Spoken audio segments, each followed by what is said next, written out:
Welcome to Speak English Daily Classes. Today, we are going to explore a powerful idea from David McWilliams' book, There is no such thing as a free lunch. The idea is simple. Nothing is truly free. Even when something looks free, there is often a hidden cost. Sometimes we pay with money. Sometimes we pay with our time, our effort, our freedom, or our opportunities. In today's lesson, you will improve your English through a simple three-step process. Step 1. Listen to the story. First, listen carefully to the story. Do not worry if you do not understand every word. Focus on the main idea, follow the story, and enjoy the experience. Step 2. Reading practice. After the story, you will read a short passage based on what you have heard. Read it slowly and clearly. This will help you improve your pronunciation, fluency, and speaking confidence. Step 3. Vocabulary challenge.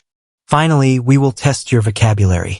You will see several useful words from the story, and you will try to understand their meanings. So, relax, listen carefully, and enjoy the story. Let's begin.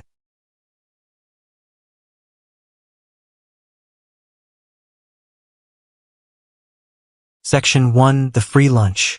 On a bright Monday morning, Daniel walked through the crowded streets of a small city, thinking about how strangely expensive life had become. Every morning, he passed the same bakery on his way to work.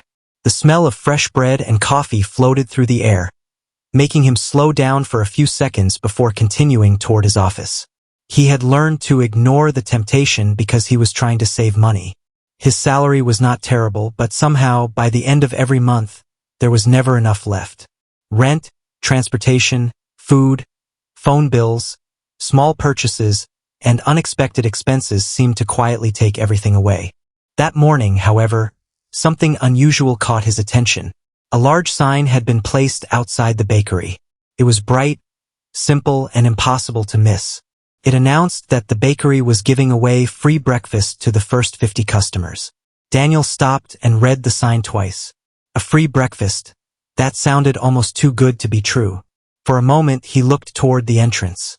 Several people were already walking inside. Some were smiling, while others were checking their phones and telling their friends about the offer. Daniel knew he was already running a little late for work, but the word free had a powerful effect on him. He calculated that breakfast normally cost him several dollars. If he could save that money today, perhaps he could put it toward his monthly expenses. He stepped inside. The bakery was warmer and busier than usual. The owner had decorated the counter with small signs announcing the promotion. Every customer who entered was offered a free breakfast consisting of a sandwich, a piece of fruit, and a cup of coffee. Daniel received his meal with a smile and sat near the window. As he ate, he felt pleased with himself. He had saved money without doing anything difficult. It seemed like a small victory. He imagined telling his friends that he had discovered a place where breakfast was free. For several minutes, he did not think about anything else. Then he noticed another sign. The sign explained that customers who enjoyed the free breakfast could join the bakery's new membership program. The membership promised special discounts, free drinks on certain days, early access to new products, and other benefits. It required a monthly payment. Daniel looked at the sign and smiled. He had no intention of joining. After all, he had come for free food, not another monthly bill. He finished his coffee, thanked the staff, and left. Outside, he checked the time and realized he was now 15 minutes late. He hurried toward the bus stop, but the bus he normally took had already left. He had to wait for the next one. When he finally reached the office, his manager was already waiting for him. Daniel explained that he had stopped for breakfast. His manager was not interested in the reason. He reminded Daniel that the company had an important meeting that morning, and Daniel had been expected to prepare several documents before it began. The free breakfast had cost him more than he had expected. Still, Daniel did not think much about it. He considered the delay an unlucky coincidence. One free meal could not possibly teach him anything about life. At lunchtime, Daniel's friend Marcus asked him why he looked distracted. Daniel explained the bakery promotion and joked that he had finally found something in life that was genuinely free. Marcus laughed. He told Daniel that he should be careful with the word free. In his experience, free things often had a price. Sometimes the price was money, but sometimes it was time, attention, effort, or something much harder to measure. Daniel smiled and said that Marcus was making a simple breakfast sound like a business lecture. Marcus did not argue. He simply told Daniel to watch what happened next. That afternoon, Daniel received an email from the bakery. He had forgotten that the staff had asked for his email address when he collected his free breakfast. The message thanked him for visiting and offered him a special discount if he joined the membership program that day. Daniel deleted the email. The next morning, another message arrived. Then another.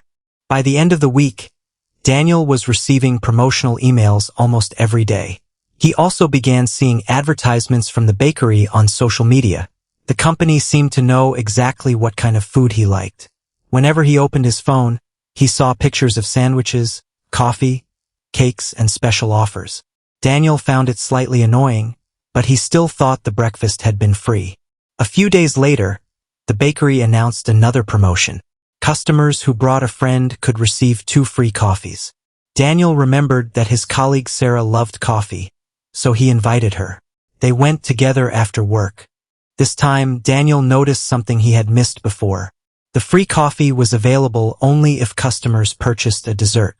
The dessert was not expensive, but it was certainly not free. Sarah bought a piece of cake. Daniel bought a sandwich. They received their coffees without paying for them. On the way home, Daniel began to understand what Marcus had meant. The coffee had been free, but they had spent money to qualify for it. More importantly, Daniel had spent time visiting the bakery, money buying food, and attention responding to the promotion. It was not necessarily a bad deal. He had enjoyed the meal and he had spent time with Sarah. But it was not free in the way he had first imagined. The experience stayed in his mind. Over the next few weeks, Daniel started noticing the same pattern everywhere. A website offered free access, but required personal information. An app offered free entertainment, but encouraged users to spend hours watching advertisements. A store offered a free gift, but only after customers spent a certain amount of money. A company offered free training, but later used the training to encourage customers to buy an expensive course. A friend offered to help with something, but later expected a favor in return. None of these things were necessarily wrong. Some were useful. Some were fair. Some were excellent opportunities. The important point was that they all involved an exchange. Daniel began to realize that an exchange did not always involve money. One Saturday morning, he visited his uncle's old workshop. His uncle had spent decades repairing bicycles and small machines. Daniel had always admired him because he seemed to understand how everything worked. During their conversation, Daniel mentioned the idea of free things. He explained what had happened at the bakery and asked his uncle whether he believed anything in life was truly free. His uncle smiled and said that even a glass of water had a story behind it. Someone had collected it, cleaned it, transported it, stored it, and made it available. The person drinking it might not pay directly, but that did not mean there had been no cost. Daniel found the idea surprisingly simple. His uncle continued by explaining that people often noticed only the visible price. They saw a number written on a label and assumed that number represented the whole cost. But real costs could be hidden. Time was a cost. Attention was a cost. Energy was a cost. Lost opportunities were costs. Even habits could have a cost because every hour spent doing one thing was an hour that could not be spent doing something else. Daniel began thinking about his own life. He remembered all the times he had said yes because something seemed free. He had accepted free subscriptions and forgotten to cancel them. He had attended events simply because they cost nothing, even when he did not really want to go. He had downloaded free applications that filled his phone with advertisements. He had accepted favors from people and later felt uncomfortable because he knew they expected something in return. He had spent hours scrolling through free videos and then complained that he never had enough time to learn new skills. The last realization surprised him most. His phone had given him endless free entertainment, but he had paid for it with his time. That evening, Daniel sat alone in his apartment and looked at the clock. It was almost midnight.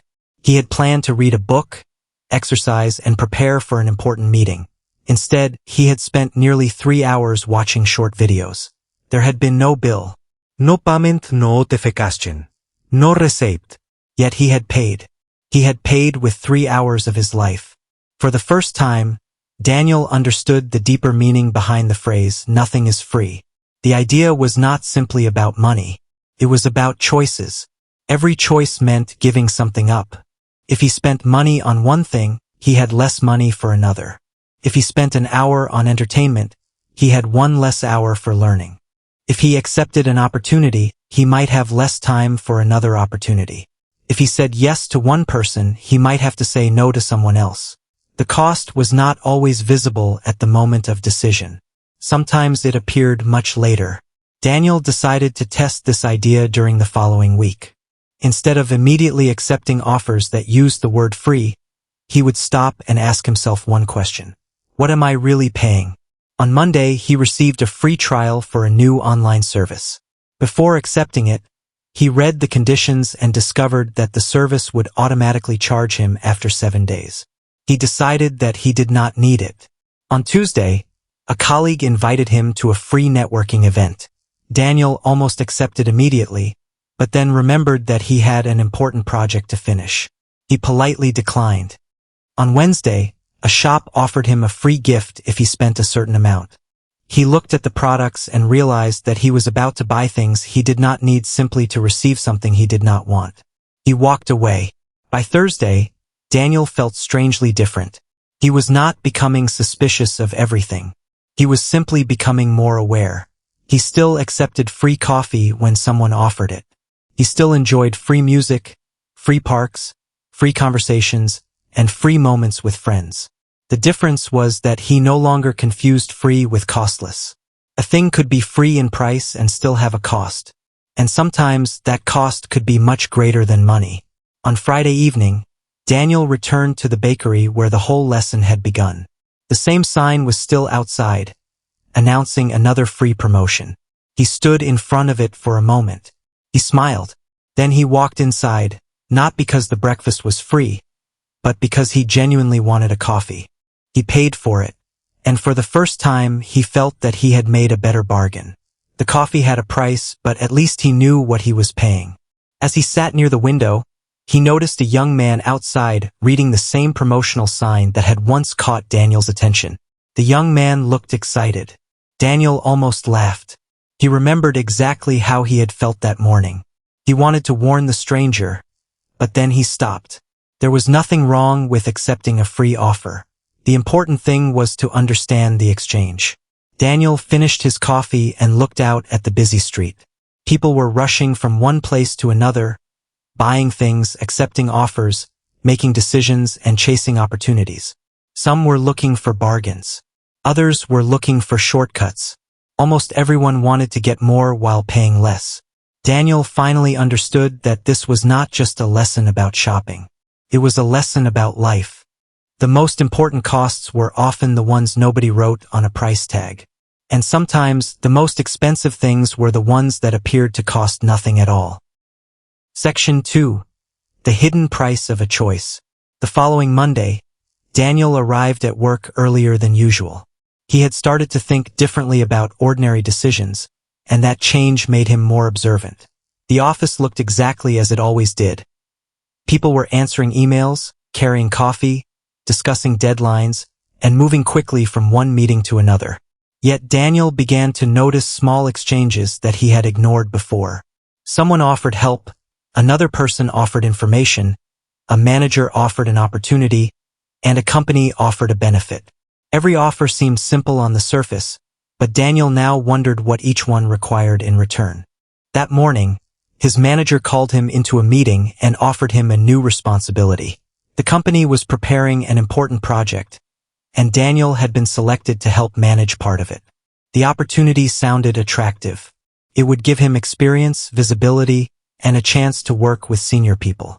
There was no immediate extra payment, but his manager explained that successful employees often receive promotions after proving themselves on difficult projects. Daniel felt excited. This looked like the kind of opportunity he should never refuse. Then he remembered his new question. What am I really paying? He did not ask it aloud. Instead, he listened carefully while his manager explained the responsibilities. The project would require several evenings of work each week, occasional weekend meetings, and a great deal of attention during the next 3 months. Daniel realized that the opportunity was not free. He would pay with time, energy, and possibly rest. Still, he accepted. He believed the opportunity was worth the price. This was an important distinction. Understanding the hidden cost did not mean rejecting every offer. It meant knowing what the offer really cost and deciding whether it was worth paying. During the next few weeks, Daniel worked harder than before. The project was challenging, but he learned quickly. He became better at organizing meetings, solving problems, communicating with different people, and making decisions under pressure. His evenings became shorter, but his confidence grew. One Friday, after a long day, Daniel met Marcus for coffee. Marcus asked how the new project was going. Daniel explained that it was exhausting but valuable. He had initially worried about the extra work, but he was beginning to see the experience as an investment. Marcus said that this was exactly the point people often missed. Cost was not automatically a bad thing. Sometimes paying a cost was the smartest decision a person could make. Education cost time and money, but it could create knowledge. Exercise cost effort, but it could create strength. Saving money required giving up some spending today, but it could create security tomorrow. Daniel liked that idea. He realized that the real problem was not cost. The real problem was failing to understand cost. A few days later, Daniel received another offer. This one came from a company that provided online professional courses. The advertisement promised free access to hundreds of lessons for 1 month. Daniel had been wanting to improve his communication skills, so he signed up. This time, however, he carefully read the conditions before clicking the final button. The first month was free, but after that, the subscription would renew automatically. The company also required his card details. Daniel almost closed the page. Then he stopped and considered the opportunity. If he actually used the course and learned something valuable, perhaps the future payment would be worthwhile. Instead of thinking only about whether the service was free, he asked himself whether the entire exchange was valuable. He signed up. For the first few days, Daniel was enthusiastic. He watched lessons during his lunch break and practiced speaking in the evening. He felt productive. Then life became busy. The project at work demanded more attention. Daniel missed one lesson, then another. Soon, he had stopped using the course completely. At the end of the month, he received a payment notification. The subscription had renewed. Daniel stared at the screen. He had forgotten to cancel it. The amount was not large enough to cause a serious problem, but it irritated him. He had paid for something he was not using. The experience reminded him that hidden costs were sometimes created not by dishonest people, but by our own lack of attention. He canceled the subscription immediately. That evening, Daniel wrote several words on a sheet of paper. Money, time, attention, effort, opportunity, responsibility. He looked at the list for a long time. These were the currencies people used every day, even when they did not think of them as currencies. Money was obvious because it had numbers attached to it. Time was less obvious because people often behaved as though they had an unlimited supply. Attention was even harder to notice because it could be taken in tiny pieces. A notification here, a message there, a short video, another advertisement, another unnecessary conversation. Each moment seemed harmless, but together they could consume hours. Effort was another hidden currency. A cheap decision could require enormous effort later. Opportunity was perhaps the most difficult currency of all. Choosing one path meant leaving other paths behind. Daniel began to see that every decision had a shadow. The visible choice stood in front of him, while the invisible alternatives disappeared behind it. One Saturday, Daniel visited a local market with his sister, Emma. She was looking for a new laptop because her old one had become unreliable. Several shops were offering special discounts, and one store displayed a large sign promising a free accessory with every purchase. The free item was attractive, but Emma realized that she would probably use the laptop for several years. A stronger warranty and better battery could save her money and frustration later. She chose the more expensive model. The salesman seemed surprised that she had ignored the free gift. Emma smiled and said that she had not ignored it. She had simply decided that it was not the most important part of the deal. As they walked home, Daniel realized how easy it was to become distracted by the word free. A free object could make an expensive purchase feel like a bargain. A discount could make people buy things they had never planned to buy. A special offer could create urgency and make people afraid of missing out. The hidden price was sometimes the desire itself. Once people wanted something, they became more willing to pay for it. Daniel began watching advertisements more carefully. He noticed that many advertisements did not simply sell products. They sold feelings. They suggested that customers would become happier, more successful, more attractive, more confident, or more respected if they bought something. The product had a price, but the dream attached to the product could be much more expensive.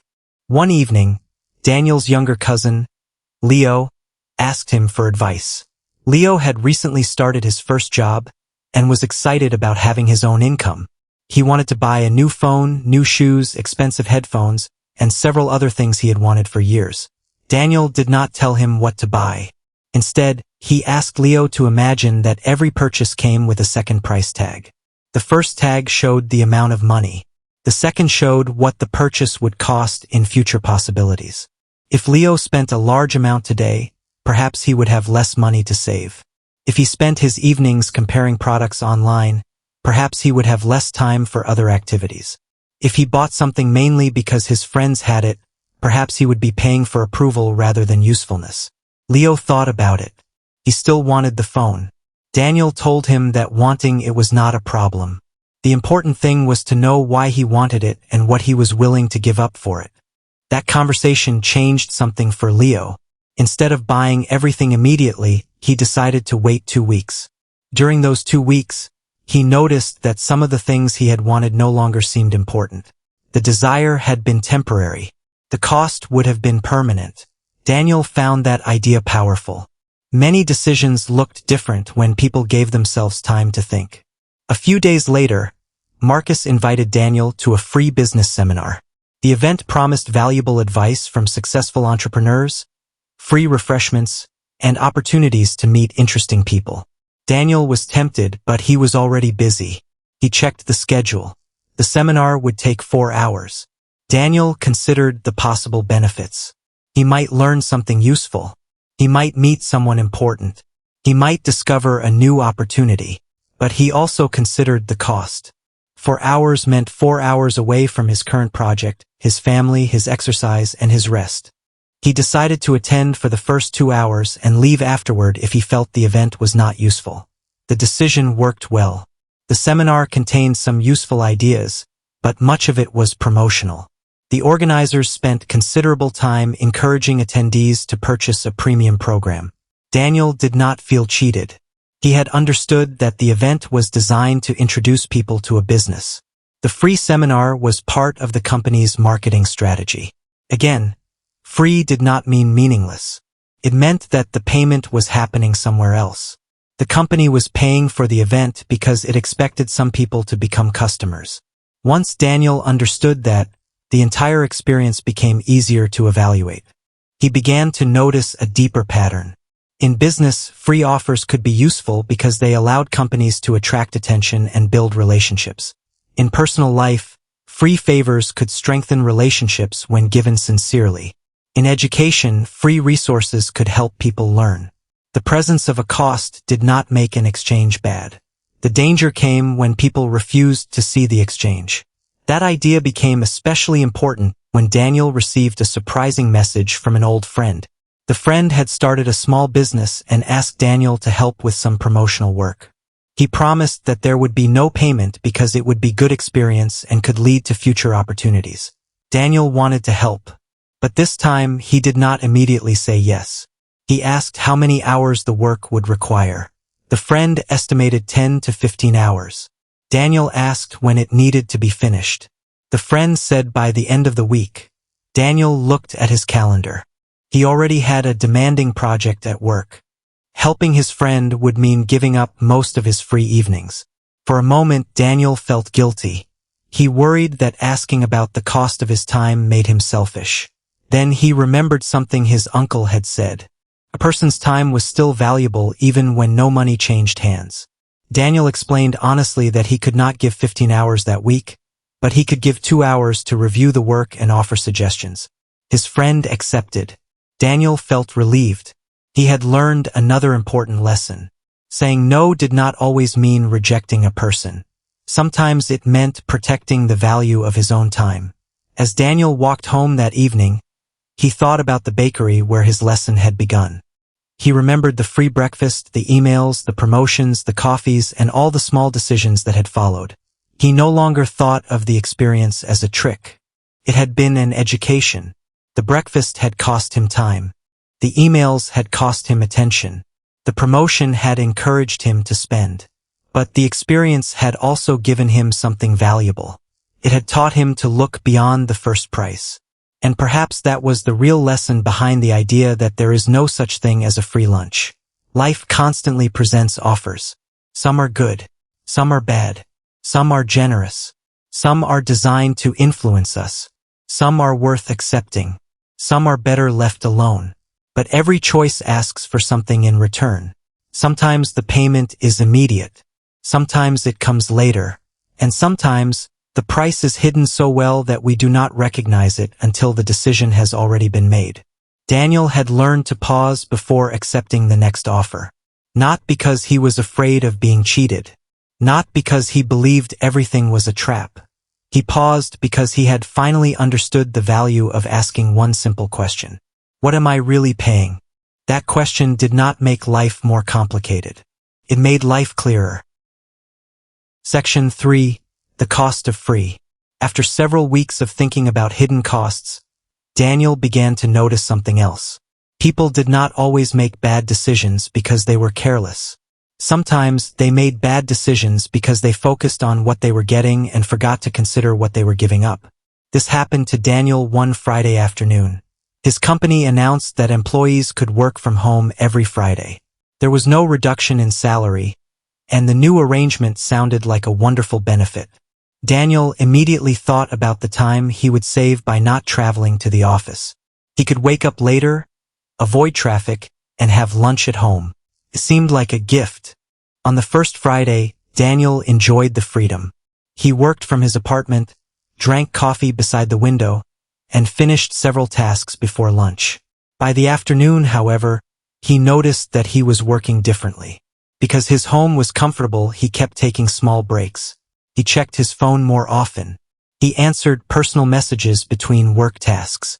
He told himself that each interruption would take only a minute. By the end of the day, he had worked longer than usual. The benefit had been free in one sense, but it had changed the way he used his time.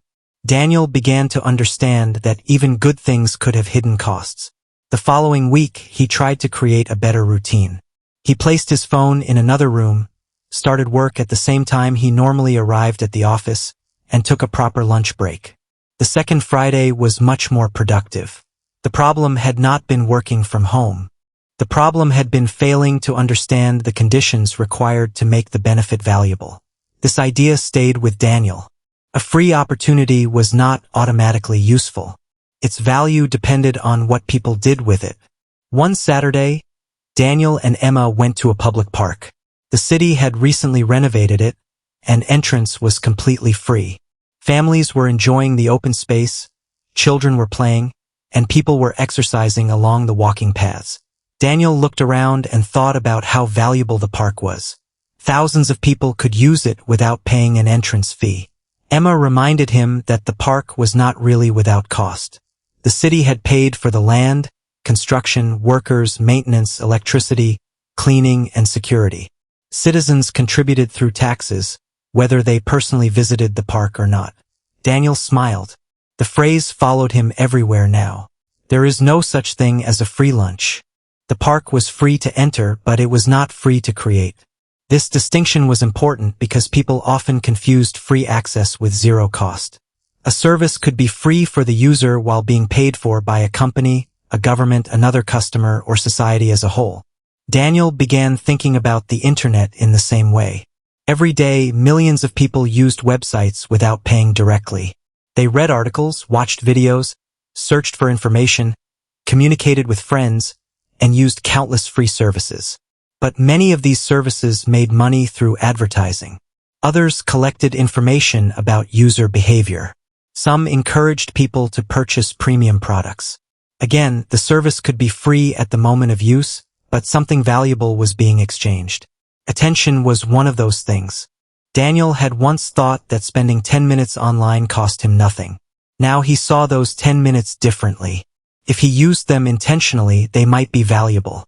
If he spent them without thinking, they could disappear without giving him anything useful in return. One evening, Daniel decided to test himself. He turned off unnecessary notifications for 1 week. At first, the change felt uncomfortable. His phone seemed unusually quiet. He kept reaching for it even though there was nothing new to check. After several days, however, he noticed something surprising. He had more time. He read more. He slept earlier. He had longer conversations with his family. He even returned to an old hobby he had abandoned. Nothing about his life had become magically easier. He had simply stopped giving his attention away so easily. Daniel realized that attention was like money. If he did not decide where to spend it, someone else would. That realization also changed the way he thought about free entertainment. One Sunday, Marcus invited him to watch a new series online. The first episode was free. Daniel agreed. 1 episode became 2. 2 became 3. By midnight, they had watched almost an entire season. Marcus laughed about it, but Daniel looked at the clock. They had planned to meet for dinner with some friends. They had missed the dinner completely. The entertainment had cost nothing in money, but it had cost them an evening. Daniel was beginning to see that this did not mean entertainment was bad. Watching a movie could be an excellent way to relax. The problem came when the activity continued simply because it was easy to continue. A free activity could become expensive when it consumed something more valuable. The next morning, Daniel received a call from his uncle. His uncle wanted help repairing some old equipment in the workshop. Daniel had promised to visit, but he had postponed the visit several times because of work and other activities. This time he went. They spent the morning repairing a machine that had belonged to Daniel's grandfather. His uncle showed him how to identify the problem, replace a damaged part, and test the machine. Daniel learned something new. He also learned something about time. His uncle did not charge him for the lesson. There was no financial exchange. Yet Daniel knew that the morning had value. His uncle had spent years gaining that knowledge. Daniel was receiving the benefit of decades of experience in only a few hours. The lesson was free in price but not free in value. That afternoon, Daniel asked his uncle why people often wanted things for free. His uncle explained that people naturally preferred to receive rather than give. When something was free, they often felt they had found a way to win without sacrificing anything. But real life rarely worked that way. Learning required attention. Friendship required effort. Health required discipline. Trust required honesty. Success required patience. Freedom required responsibility. Even rest had a cost because time spent resting could not be used for something else. Daniel thought about that carefully. He realized that the idea applied far beyond shopping. Consider friendship. A good friend might offer help without asking for money. That help could be generous and sincere. But a strong friendship still required time, trust, understanding, and effort from both people. If one person always gave and the other always took, the relationship would eventually become unbalanced. The cost of friendship was not a bill. It was commitment. The same was true of family. Parents often gave their children things without expecting immediate payment. They gave time, attention, protection, and support. These things could not be measured easily, but they were not costless. Someone was paying with effort and sacrifice. Daniel began to understand why gratitude mattered. When someone gave him something valuable, he should not think only about the object he had received. He should also think about what the other person had given up to provide it. A simple gift could contain hours of work. A piece of advice could contain years of experience. A favor could contain someone's limited time. A meal could contain someone's effort. A conversation could contain someone's attention. Once he saw this, ordinary acts of kindness seemed much more valuable. A few days later, Daniel received another tempting offer. A financial company was promoting a new credit card with no annual fee. Customers would receive rewards, discounts, and special benefits. Daniel almost applied immediately because he had been thinking about getting a new card. Then he remembered his question. What am I really paying? He read the conditions. There was no annual fee, but there were interest charges if the balance was not paid on time. There were also fees for certain transactions. The card itself was not necessarily bad, but the absence of an annual fee did not mean the service had no cost. Daniel decided to use his existing card instead. He was becoming comfortable with a new habit, reading beyond the headline. The headline said free. The details explained the price. That difference could change an entire decision. At work, Daniel noticed the same pattern when his manager announced a new training program. The training was free for employees, and everyone was encouraged to attend. Some colleagues complained that the sessions were boring. Others ignored them. Daniel decided to attend. The first session was not exciting, but the instructor explained several skills that Daniel could use in his project. He took notes and practiced them later. After a month, Daniel noticed that his work had improved. The training had cost him several hours, but those hours had produced something useful. This taught him another important lesson. The goal should not always be to find the lowest cost. The goal should be to find the best value. Sometimes a cheap choice was expensive in the long run. Sometimes an expensive choice was worth every penny. Sometimes a free choice was valuable. Sometimes it was a waste of time. The price alone could not tell the whole story. Daniel started applying this idea to his daily decisions. When he bought food, he considered quality, not only price.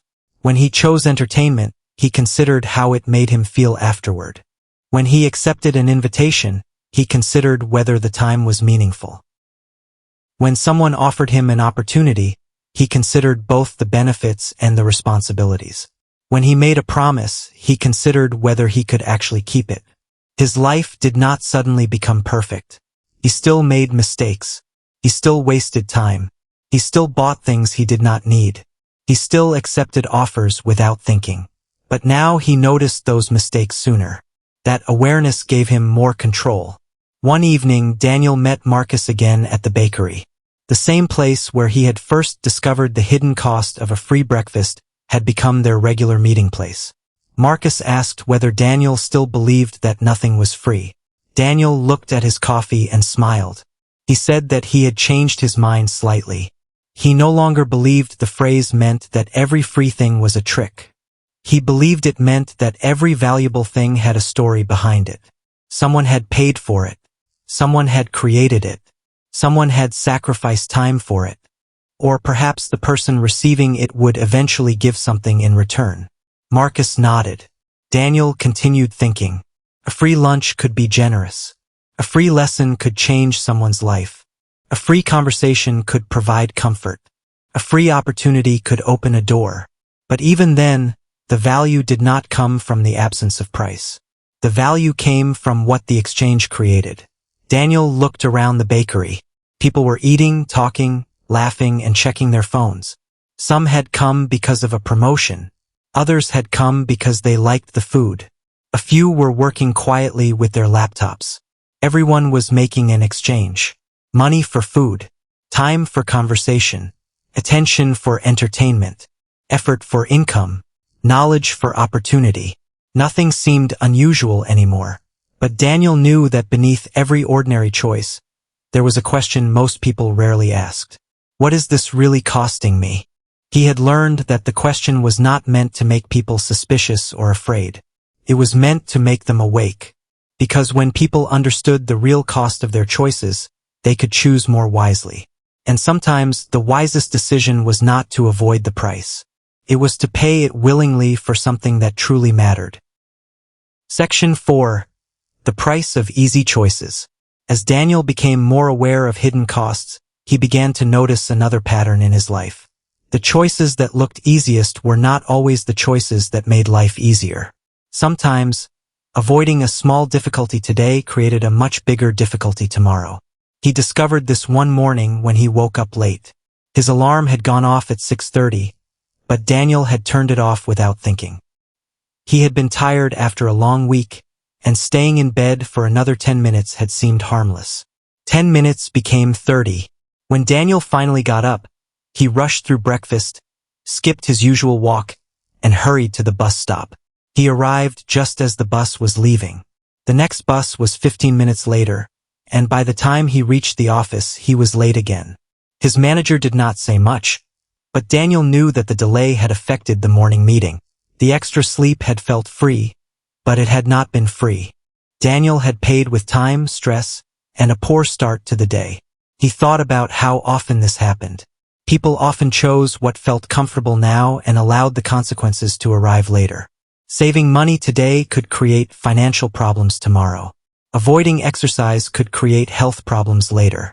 Ignoring an important conversation could create a larger conflict. Delaying work could create pressure at the last minute, and refusing to learn something difficult could make future opportunities harder. The cost of an easy choice was often delayed, and that made it easy to ignore. That evening, Daniel decided to change one small habit.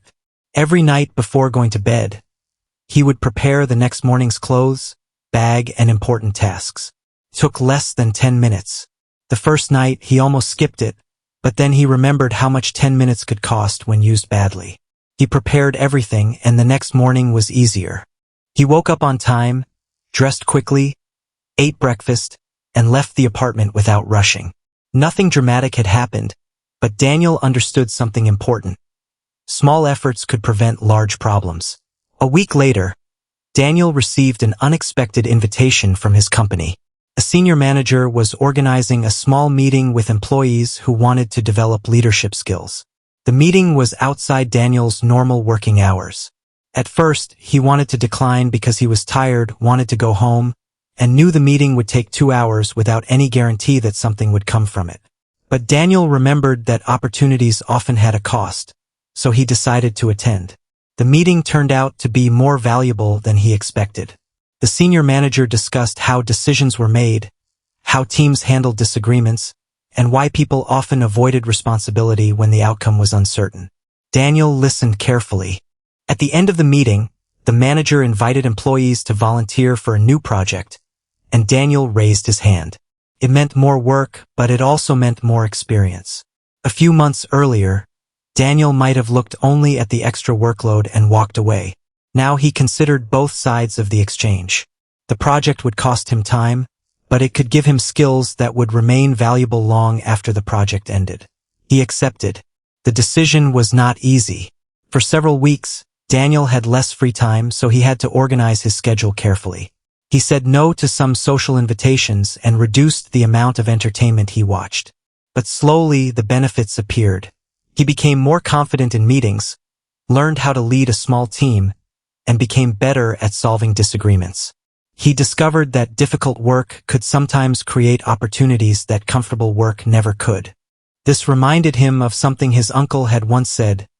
People often wanted the rewards of effort without paying the effort itself.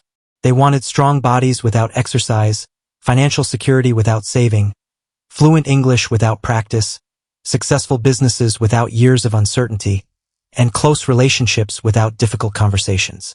The reward was attractive, but the price was not. Daniel thought about English learners in particular. Many people wanted to speak English confidently, but they often searched for shortcuts. They wanted to learn hundreds of words quickly, speak without mistakes, and become fluent without spending much time practicing. There was nothing wrong with wanting progress. The problem was expecting progress without paying the necessary price. Daniel understood this personally. He had once downloaded free language learning applications and used them for a few days. He had watched free lessons and saved free study materials. He had collected resources but had not developed a consistent habit. The resources were free, but the learning was not. Learning required attention, repetition, mistakes, patience, and speaking practice. The valuable part was not obtaining the material. The valuable part was using it. This realization made Daniel rethink his own habits. He began spending 20 minutes every evening reading. He did not try to read difficult books. He chose material he could understand and slowly increased the difficulty. At first, progress was difficult to notice. After several months, however, he realized that he could understand more, remember more, and explain ideas more clearly. The 20 minutes had seemed small, but repeated effort had created a large result. Daniel began to see that time worked differently from money. Money could sometimes be recovered after being spent, but time could not. Once an hour had passed, it was gone permanently. This made him more careful about how he used it. One Saturday, Emma asked Daniel to help her clean her apartment. She had been postponing the job for months because it seemed unpleasant. Daniel agreed, and they spent most of the morning sorting boxes, throwing away unnecessary things, and organizing old documents. During the process, Emma discovered several items she had forgotten about. Some were useful while others had no value. She laughed and said that she had been paying rent for things she never used. Daniel understood exactly what she meant. A crowded home could carry a hidden cost. Unused objects required space, cleaning, and organization, and sometimes they created stress. Buying something because it was cheap did not make it valuable if it was never used. Emma decided to follow a simple rule. Before buying anything new, she would ask herself whether she was willing to give it a permanent place in her home. The rule sounded simple, but it changed her shopping habits. Daniel liked the idea because it applied to more than physical objects. Before accepting a new commitment, people could ask whether they had space for it in their lives. Before starting another project, they could ask whether they had time for it. Before joining another group, they could ask whether they had energy for it. Before making another promise, they could ask whether they could keep it. Every yes occupied space, and every commitment had a cost. Daniel began using this idea at work. His colleagues often asked him to help with small tasks, and previously he had accepted almost everything because he wanted to be helpful. Eventually, however, he noticed that being helpful had become a problem. His own work was being delayed because he was constantly helping other people. Daniel did not want to become selfish. Instead, he learned to be clear. If he had time, he helped. If he was busy, he explained when he could help. If the task was not his responsibility, he sometimes said no. At first, he felt uncomfortable. Then he noticed that people respected his time more when he respected it himself. The lesson was becoming clearer. A person could give away money and earn more later, but a person could give away time and never receive it back. That did not mean people should never help others. Generosity was important. It meant that generosity worked best when it was a conscious choice rather than an automatic habit. One afternoon, Daniel received a message from a former colleague offering him a free business opportunity. The colleague had started an online company and wanted Daniel to join. The proposal sounded exciting. There would be no initial investment, Daniel would receive a percentage of future profits, and he would only need to spend a few hours each week. Daniel was interested, but he did not immediately agree. He asked what exactly he would have to do, how profits would be calculated, who would make decisions, what would happen if the business lost money, and what would happen if he wanted to leave. The more questions he asked, the more complicated the opportunity became. There was no upfront payment, but there were responsibilities, uncertainty, time involved, and a risk that Daniel could lose focus on his current work. Eventually, he decided not to join. The opportunity was not necessarily bad. It simply was not right for him. Daniel felt proud of himself because he had learned that saying no to an opportunity could sometimes be as important as saying yes. A week later, his former colleague told him that several people had joined the business. One of them had already left because the workload was much greater than expected.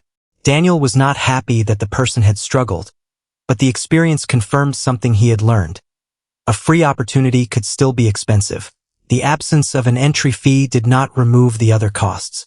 As months passed, Daniel became less interested in finding free things and more interested in finding valuable things.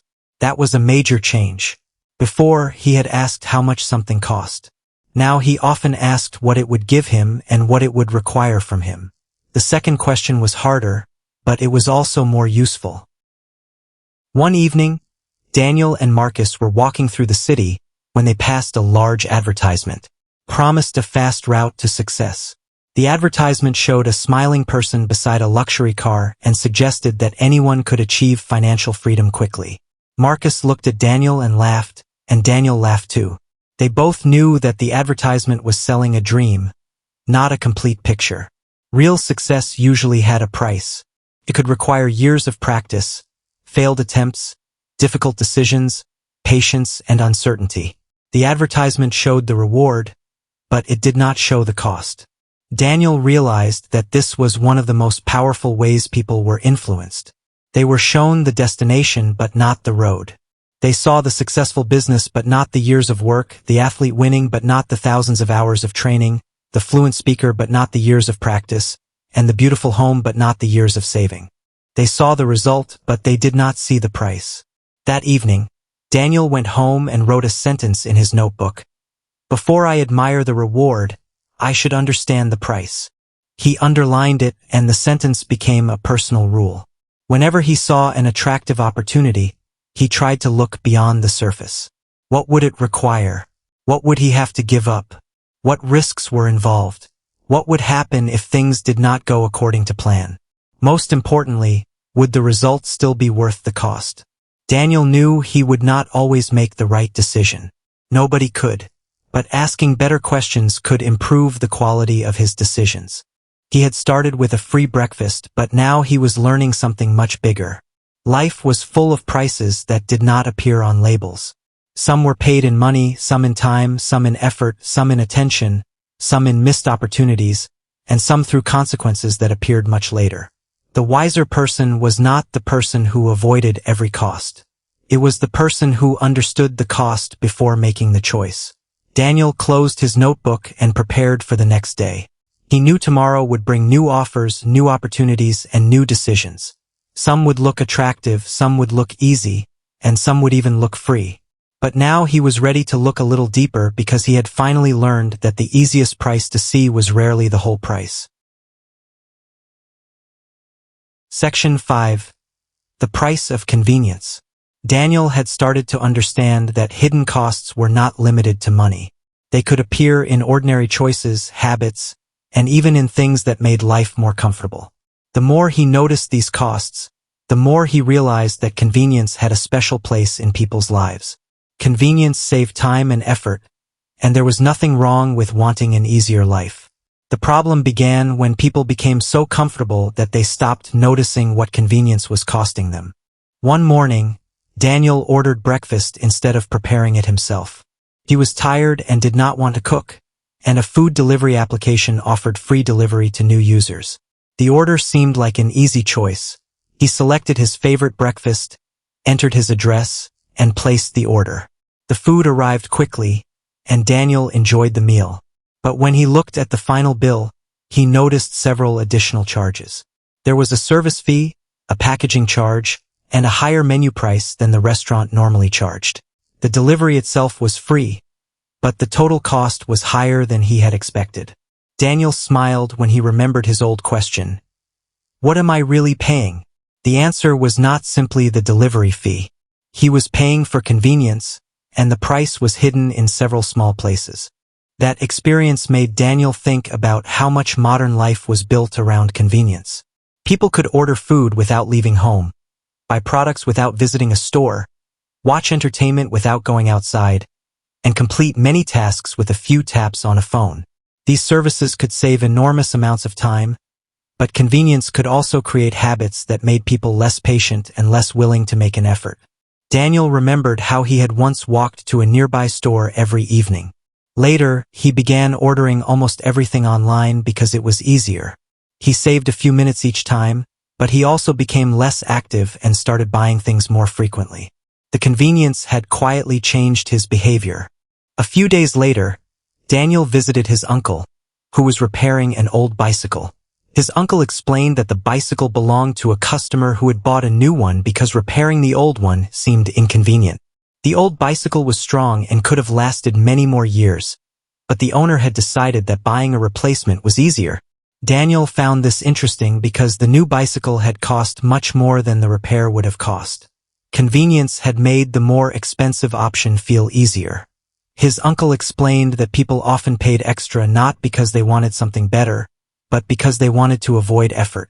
Sometimes that was perfectly reasonable. Time was valuable, and paying for convenience could be a good decision.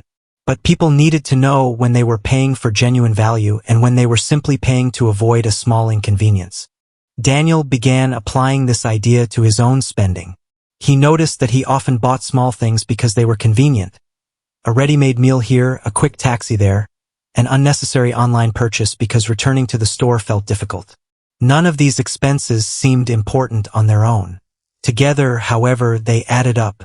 The problem was not one expensive decision. It was hundreds of tiny decisions that seemed too small to matter.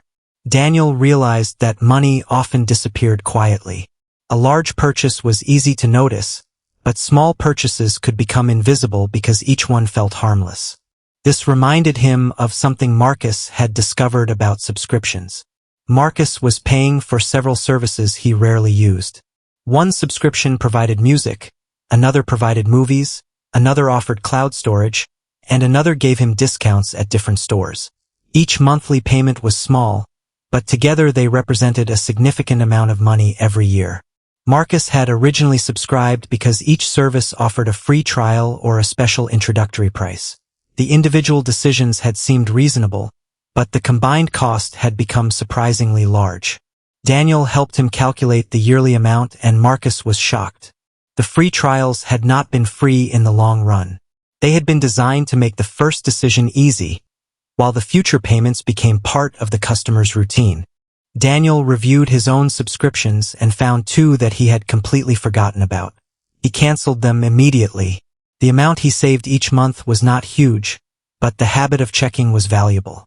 He realized that financial discipline was not always about making dramatic sacrifices. Sometimes it was simply about noticing where money was going.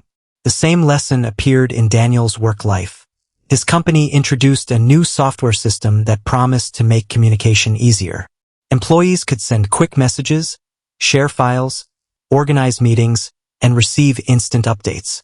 At first, everyone was excited. The system was convenient, but soon Daniel noticed that people were receiving more messages than before. Instead of having fewer interruptions, they had more.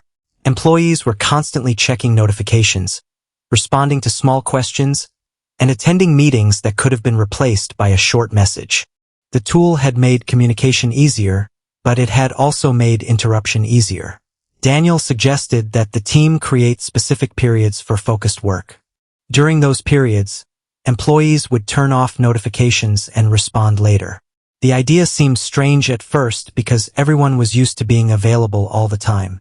But after several weeks, the team became more productive. Daniel realized that convenience was valuable only when it helped people achieve what mattered. If a convenient system created more distractions than benefits, then its hidden cost was attention. This idea became even more important when Daniel started thinking about social media.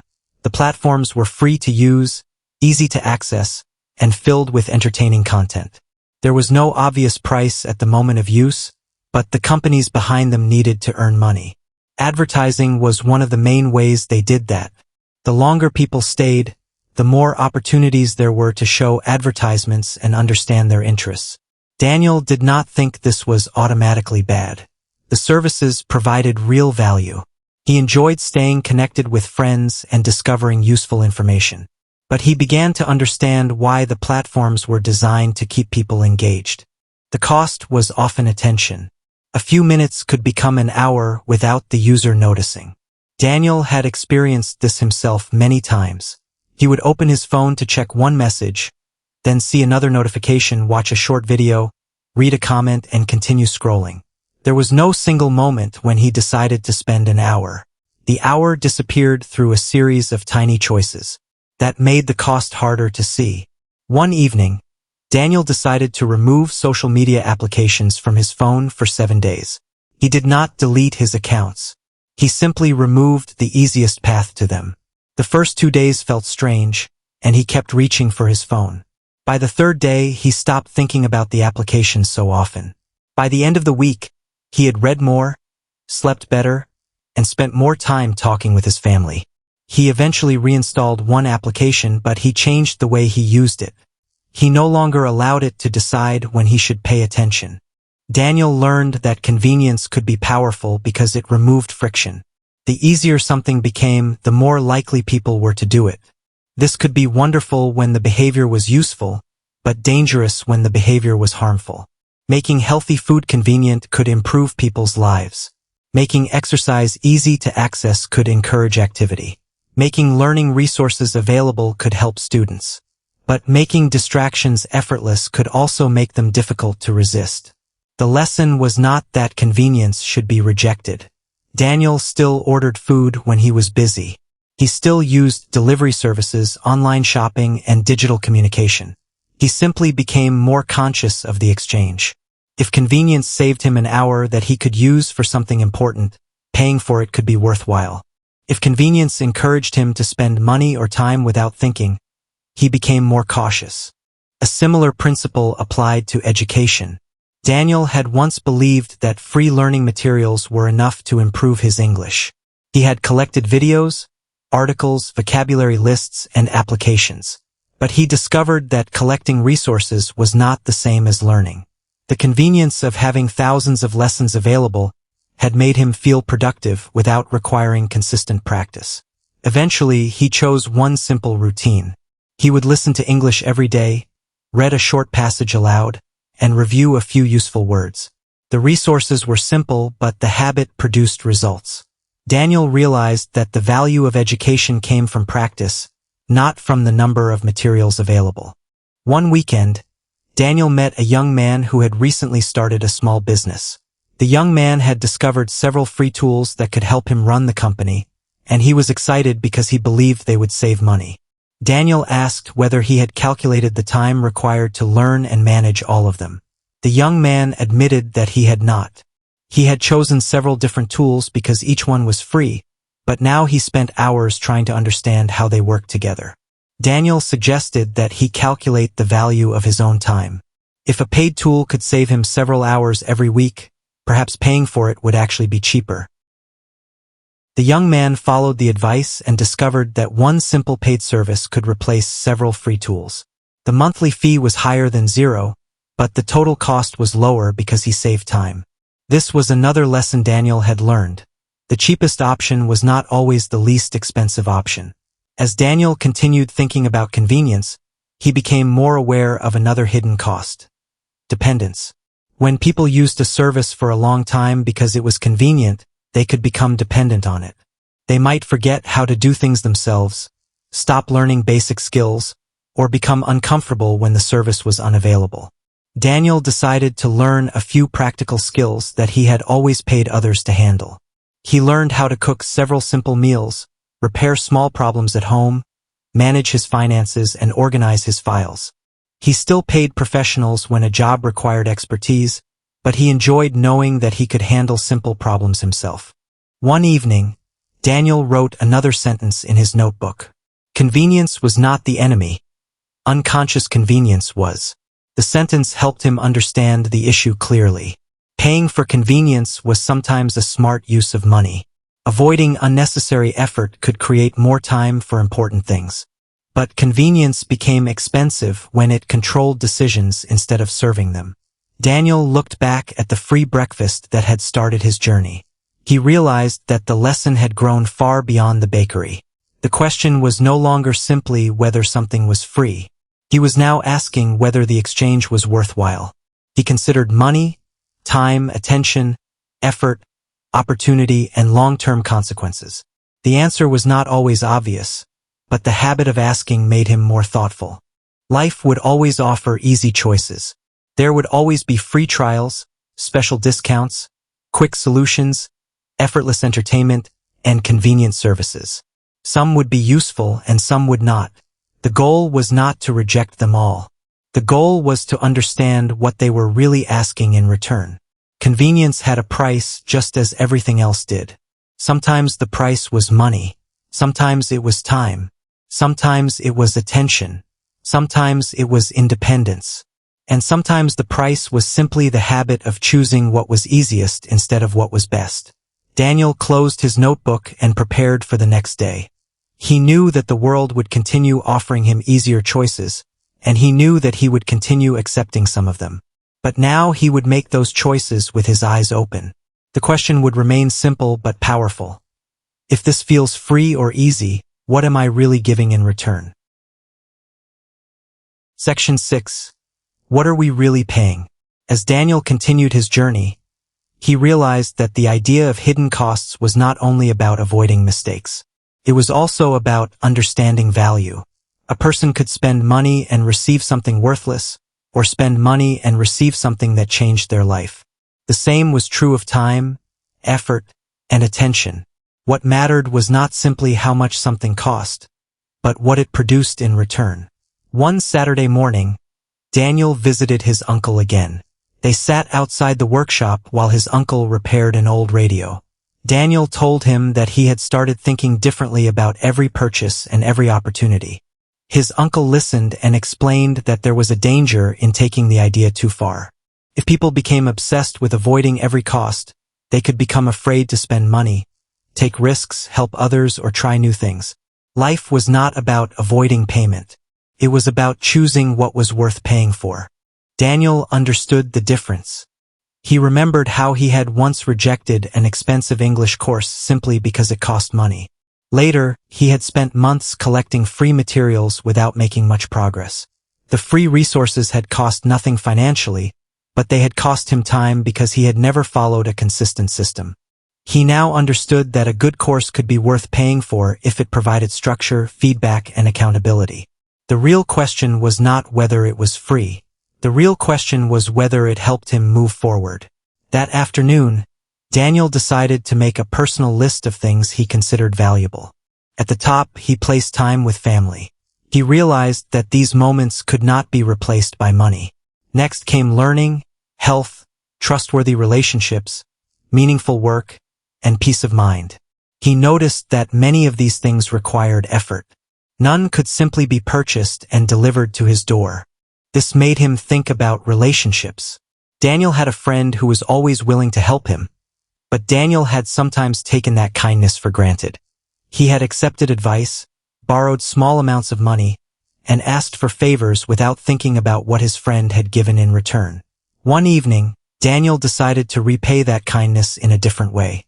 He invited his friend for dinner and spent the evening listening to problems that the friend had been dealing with. There was no financial transaction, but Daniel understood that friendship also had a price. Attention, loyalty, patience, and care. The same principle appeared in family life. Emma had recently been offered a promotion that would require her to travel several days each month. The salary increase was attractive, and everyone around her encouraged her to accept it. But Emma was worried about how much time she would spend away from home. Daniel did not tell her what decision to make. Instead, he encouraged her to consider the complete exchange. The promotion would give her more money, experience, and status, but it would also take time away from family, rest, and personal activities. Neither choice was automatically right or wrong. The important thing was knowing the price of each one. Emma eventually accepted the promotion, but she negotiated a schedule that reduced unnecessary travel. She understood that the opportunity was valuable, but she also understood what she was unwilling to sacrifice. Daniel admired that decision because it showed a mature way of thinking about cost. She had not rejected the opportunity because it had a price. She had simply made sure that the price was acceptable. Daniel began using the same approach with his own career. He was offered a position in another city with a higher salary. At first, the offer looked like an obvious improvement. More money, better responsibilities, and a stronger position could lead to a better future. But moving would mean leaving his family, changing his lifestyle, and starting again in an unfamiliar place. The salary was higher, but so was the cost. Daniel spent several days thinking about it. He calculated the financial difference, considered the career benefits, and imagined his daily life in the new city. He also considered what he would lose. In the end, he declined the offer. He knew that someone else might have made the opposite decision, and that was perfectly reasonable. The point was not that one choice was universally better. The point was that Daniel had finally understood what he was paying. A few weeks later, Daniel received another opportunity, this time from his own company. It offered less money than the previous position but gave him greater responsibility and allowed him to remain where he was. He accepted it. The decision reminded him of the lesson he had learned from the bakery. People often focused on the visible price and ignored the invisible one. A higher salary looked valuable, but the time required to earn it also mattered. A cheaper house looked attractive, but the distance from work could create transportation costs and lost hours. A free course looked convenient, but without discipline it might produce little. A good opportunity could look expensive, but if it created lasting skills, the cost might be worthwhile. Daniel now understood that value was personal. What was worth paying for one person might not be worth paying for another. A busy parent might happily pay for a service that saved an hour each evening. A student with more time might prefer to do the work personally. Someone building a career might accept long hours for experience. Someone with different priorities might choose more free time instead. There was no universal price list for life. One evening, Daniel returned to the bakery. He ordered the same coffee he had ordered months earlier. The bakery was offering another promotion, but he ignored the sign. He did not feel tempted because he no longer needed every decision to feel like a bargain. He sat near the window and watched people entering the bakery. Some were choosing inexpensive items. Others were buying expensive cakes. A few were simply having coffee with friends. Daniel realized that all of them were making choices based on what they valued. The lesson was becoming simple. Nothing was truly free, but that did not make life expensive in a negative way. It simply meant that every meaningful choice involved an exchange. The important thing was to choose consciously. Money could buy convenience, but time could be worth more. Hard work could create success, but rest could protect health. Saying yes could create opportunities, but saying no could protect priorities. Free information could create knowledge, but only if someone invested attention in learning it.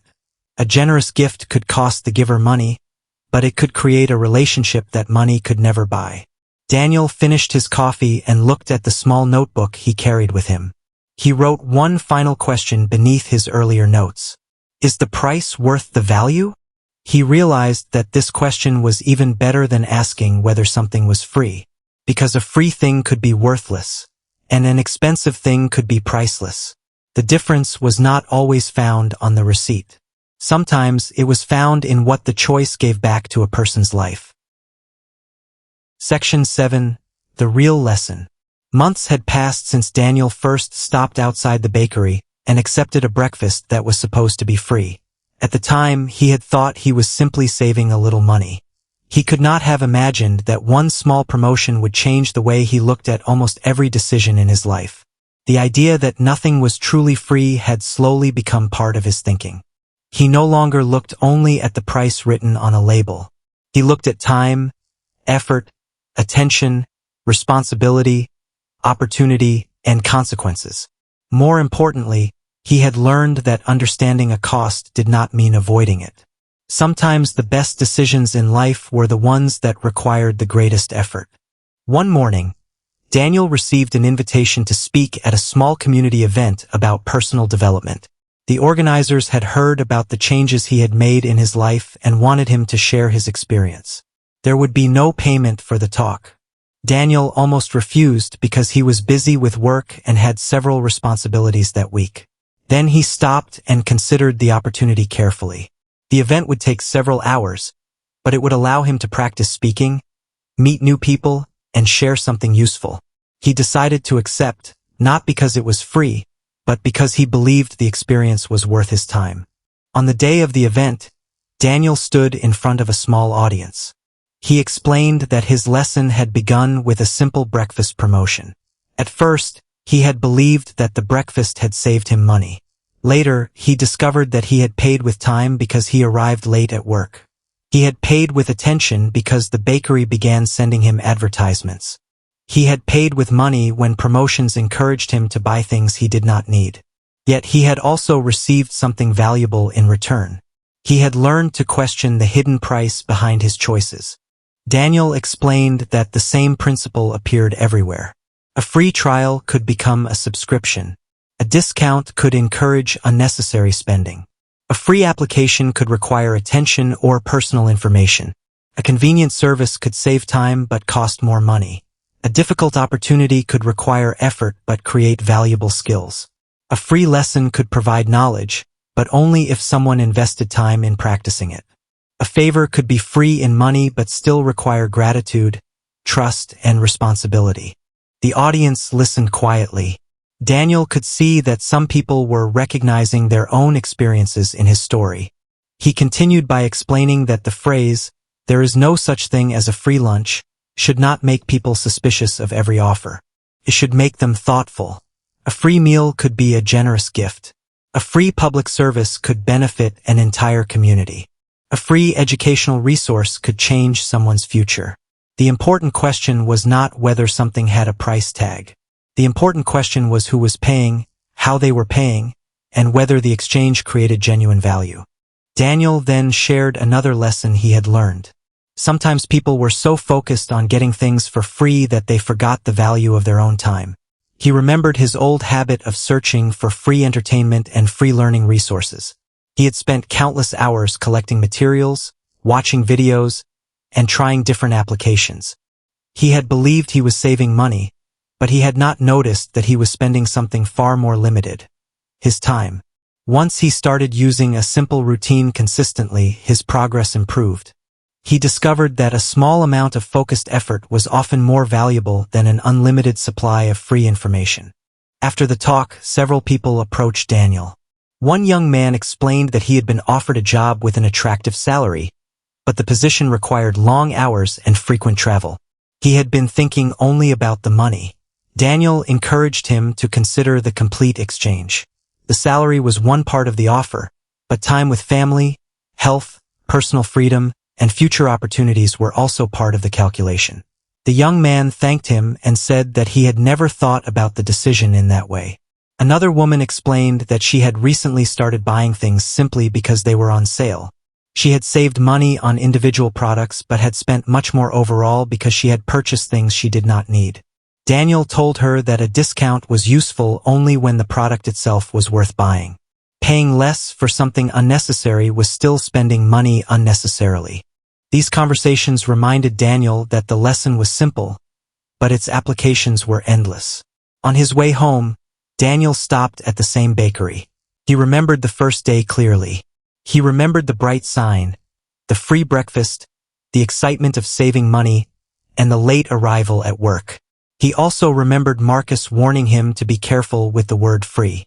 Daniel smiled because he finally understood what Marcus had meant. He walked inside and ordered a coffee. The owner recognized him and asked whether he wanted to join the bakery's membership program. Daniel thanked him but declined. He was not rejecting the program because it was bad. He simply did not need it. As he waited for his coffee, Daniel noticed another customer reading the promotional sign. The customer looked excited, just as Daniel had looked months earlier. For a moment, Daniel considered explaining everything he had learned. Then he decided not to interfere. Some lessons had to be discovered personally. Daniel took his coffee and sat by the window. He watched the customer receive the free offer and walk away smiling. Daniel did not feel superior. Instead, he felt grateful. That small breakfast had taught him something that books, advertisements, and financial advice had never fully explained. Every choice had a price, but every price could also create value. The cost of education could create knowledge. The cost of exercise could create strength. The cost of patience could create better decisions. The cost of saving could create security. The cost of honest conversations could create stronger relationships. The cost of taking responsibility could create trust. The cost of hard work could create opportunities. And sometimes the cost of saying no could protect the things that mattered most. Daniel realized that the real danger was not paying a price. The real danger was paying a price without knowing it. People could lose years by chasing easy success. They could lose money by chasing discounts. They could lose attention by chasing entertainment.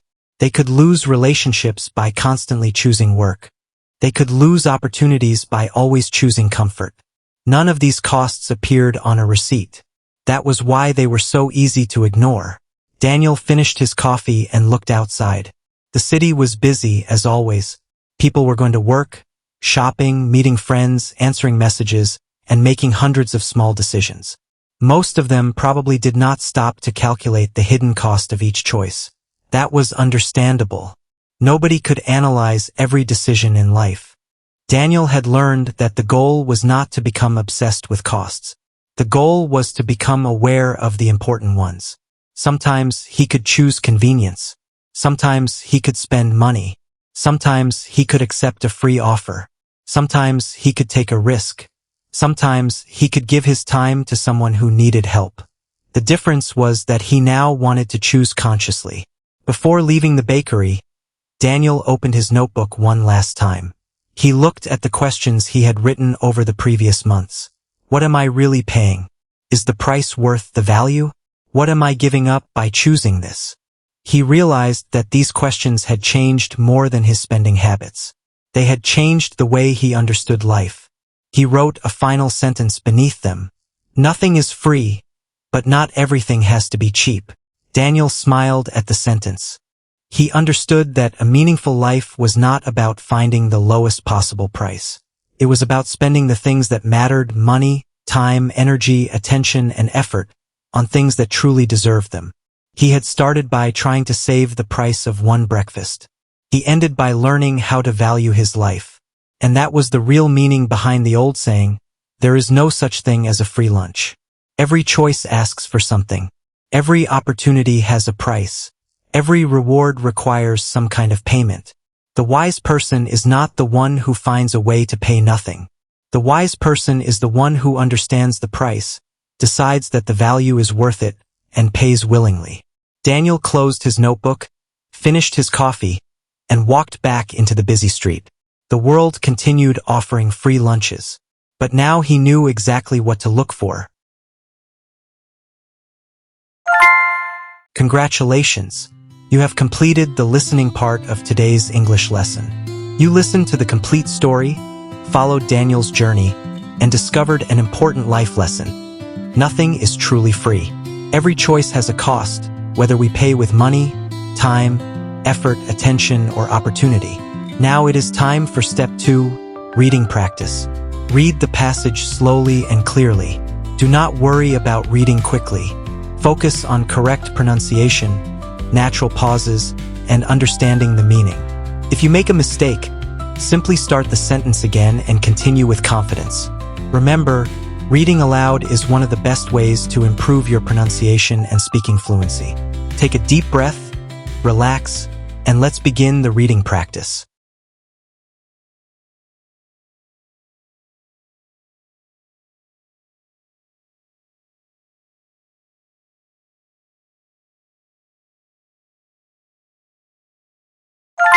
Good job!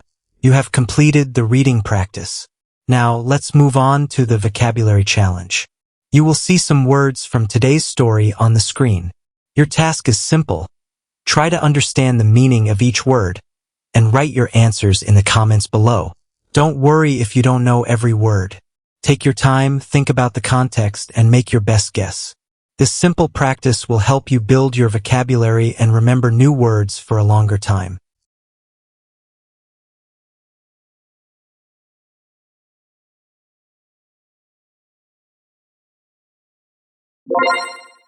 Thank you for learning with me today.